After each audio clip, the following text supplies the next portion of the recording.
are the best ways to optimize your Google Merchant Center feed? Welcome to PPC Zone July 2024. I'm your host, Jill Saskin-Gales. I use the pronouns she and her. I'm a Google Ads coach, ex-Googler, and the founder of Inside Google Ads. I created PPC Zone in 2022 to elevate new perspectives and insights in our industry. PPC Zone is sponsored by PPC Live and Inside Google Ads. PPC Live hosts in-person events bringing real people together to solve real problems with real solutions. Go to ppc.live to get your ticket to the next event. That's ppc.live. Inside Google Ads is the training program you need to become a Google Ads expert. Get 20% off your first month or first year with code PPCZone. Go to learn.jill.ca to learn more. That's learn.jyll.ca. Our final speaker in the zone today has more than 13 years of paid media experience, specializing in PPC and Paid Social. She offers consultancy, audits, management, and training for global brands and agencies. We're about to hear her unique perspective on top tips for optimizing your merchant feed. Please welcome Meriem Nacer. Hi, everybody. So today I will be taking you through my top 3 tips for optimizing a merchant feed, which is the information I normally share to many people across the communities I tend to write in, as well as just in general chats and conversations with many clients and agencies. So a little bit about me. So I am a PPC specialist, as Jill said. I'm also a gamer and a crafter by night. I've been working in PPC since 2010. I worked across lots of clients, and I also got shortlisted this year for Digital Marketeer of the Year 2024. So one of the things you might know is that there are now 2 forms of the Merchant Center. So you have the old school normal Merchant Center, which most people are still using. And then recently, you've got the Google Merchant Center Next. That was announced in May 2023 and then started rolling out a little bit more over the last year. Most people I know at the moment haven't migrated to it yet because there are a lot of things missing from it. One of them being supplement feeds, which is where we optimize our feeds a lot, sorting out titles and many other challenges which we have in the feed. As of 2 weeks ago, I saw Kirk put on LinkedIn that it's now available. So I wouldn't say everybody rush and go and use it yet, but definitely start investing some time into understanding what you can do in there. There are some great features like AI product images, and also they do site scrapes, which the normal Merchant Center doesn't do at the moment. So it's definitely something to start looking into, but be careful and make sure everything's in there before you migrate over. One of the core areas which when I do feed audits, I look at is the categorization. So this is kind of my core area, which I tell everybody to look at when they're trying to figure out what's going on with their feed, why it's not showing, and all the challenges there. And in the initial area, it is the Google product category. So anybody who's looked in a feed before, you'll be like, what's a Google product category? Normally, this is passed from the feed, the back-end feed from the website. However, a lot of websites which aren't on the normal platforms like Shopify have to be manually added. And I have found many a very large retailer who don't pass these through. For example, I had a client who did Warhammer little figurines, and what happened was they didn't pass anything for the Google products. So half of the materials for the arts and crafting were coming up about things like car parts and random things like that, which obviously wasn't relevant at all. So when those products were serving in the SERP, unfortunately, they were coming up against wrong products. So if there's anything I recommend you do today is go and have a look, pull a report and have a look at your feed categorization under Google product categories. there is a Google Sheet which you can use, which is the example on this screen, and it will tell you what to categorize it under, and you literally can just Control F it. It's a spreadsheet, and all PPCers know spreadsheets, hopefully, and you will definitely be able to see all of that and be able to clean up your feed and make sure that it is categorized correctly in Google's eyes. Another category area is Google product type. So many people think it's the same as the other part, which I spoke about, but this isn't. This is where you would build it upon your website. So for example, if you're Marks and Spencer's and you have women's clothing and you have a dress, you have up to 5 sections where you can add relevant keywords to recategorize your feed and tell Google, okay, I've already told you that I do women's clothing or apparel. This is a woman's dress. This is a midi dress. This dress has sleeves. It's worn in summer. And then you can also add things like a promotion or an event. One of the key things which I always use when I'm using product types is I use trends as well as what's going on. So for example, I had a client, they were a gaming brand, and we wanted to test out Black Friday.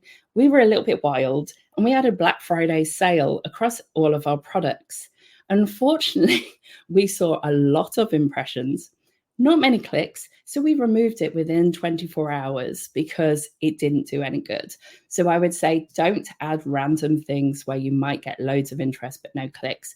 Add something relevant. So for example, for a women's clothing brand, you could add Mother of the Bride or Mother's Day gifts and relevant areas like that.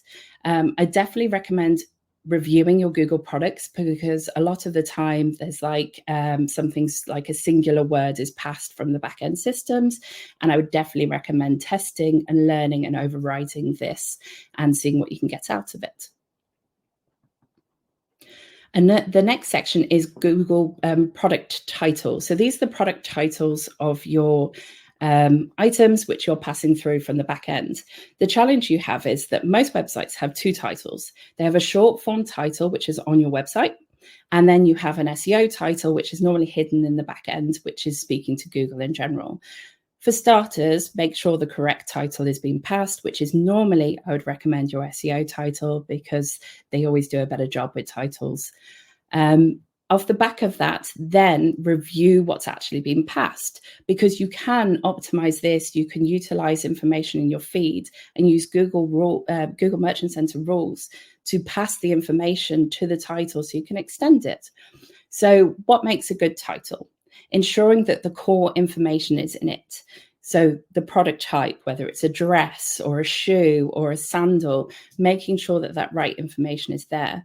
One of the other things to note is, whilst the product type, the color, the size, the material, and the brand is important, dress isn't really going to sell them the dress, especially when there's so many styles of dress, whether it's a midi, a maxi, and with sleeves, without sleeves, leopard print, not leopard print. There's so many variations that you need to make sure that that is covered within that title, to make so that when people are looking at it, they get the gist of what they're clicking through on, as well as the picture. So an example of these titles are here. So you can see that there's multiple dresses and there's multiple sandals. You only have 150 characters to showcase the information. However, not all of those characters show. And because of that, you need to ensure that the right information is at the top. So you can see that the ASOS design, for example, takes up the majority of the title, but it's ASOS, so a lot of people probably would click through. Whereas if I'm looking for a halter neck dress, and this halter neck dress is showcasing and literally tells me it's halter neck, it's very likely I'd click on that. Similar with sandals. So you can see on the right, this is a mobile search. The core information, women's vegan leather cross strap sandal. If I'm looking for something similar to that straight away, seeing that and the terminology of vegan, if that's something which I'm looking for, is absolutely perfect. And that's how you get a strong click-through rate. when testing your titles, just make sure that you test sections and don't just try and, recreate the wheel and create everything and change everything at once, because you actually want to learn from it. So just make sure each time you're reviewing, you're testing each section and then move on to the next. The third core area, which I would recommend reviewing, is images. So there are a vast amount of images for each product on the website, on most websites, whether it's a model in the shoe or just the shoe, or the model with the lifestyle background. Testing different variations is really, really good. The one problem you have with it is that if you supply Google with multiple images, you won't actually learn from it because it doesn't tell you which image is working best. However, one of the things which you can do is you can make sure that the primary image is the core image which you want to test, and then, start learning off the back of that. I'd be careful when testing this because it's not very clean way of doing it. So it's a very test and learn testing plan for that. One of the good things I will say is a few years ago, we ran a test at a department store, which I did some PPC for, and we were learning about fridges. And the fridges, we were like, how do we stand out when we sell the same brand as the 10 other brands which were showcasing fridges? One of the things we found is that all of them adjust the fridge. It's just closed. It's just there. It's a fridge. So what we did is we tested that the fridge was open, and ours was open and everybody else's was closed, and our click-through rate increased on that fridge brand. So those are the things you're looking at when you're looking at testing images. But don't just think, oh, well, it's passed from the website, it's fine, because sometimes it isn't. And it's really good to test and learn and see what you can do to improve your click-through rate.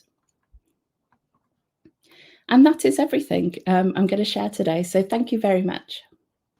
And thank you so much to Meriem for joining us today in the Zone. And if you would like to connect with Meriem Nacer, you can find her on LinkedIn. Our next event will be on August 13th, 2024 at 8 a.m. Pacific, 11 a.m. Eastern, 4 p.m. UK, 8:30 p.m. India time. We look forward to seeing you there on YouTube, LinkedIn, TikTok, or Instagram. To learn more about PPC Zone and our wonderful speakers today, or to apply to speak at an upcoming event, visit ppc.zone. I'm your host, Jill Saskin-Gales. You can find all of us on LinkedIn, and be sure to follow me to stay up to date on future events. I look forward to seeing you next time in the Zone.